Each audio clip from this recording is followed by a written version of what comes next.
we're not going to be able to get entirely away from, new mining. What we can do is drastically supplement, the supply chain with critical minerals and metals recovered from waste. And so there was a recent study on the Journal of Science where they actually estimate that almost all of the United States critical mineral and metal demand could be satisfied by the critical minerals that are already present in mining waste today within the United States. And this is probably very similar. The study hasn't been done necessarily, but in Chile and Australia and other mining geographies.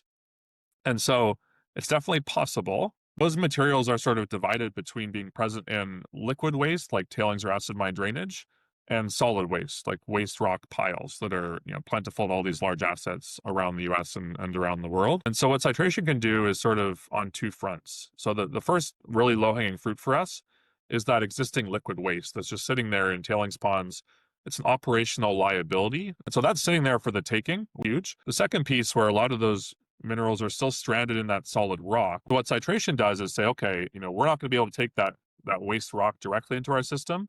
But if you want to leach your waste piles in a kind of responsible way, well lined and contained and all that, you can take that leachate, feed it through a SiTration system, and again, in one or two steps, pull out market-ready copper, market-ready precious metals, and concentrate your rare earths to go off to kind of a centralized, processing or harvesting site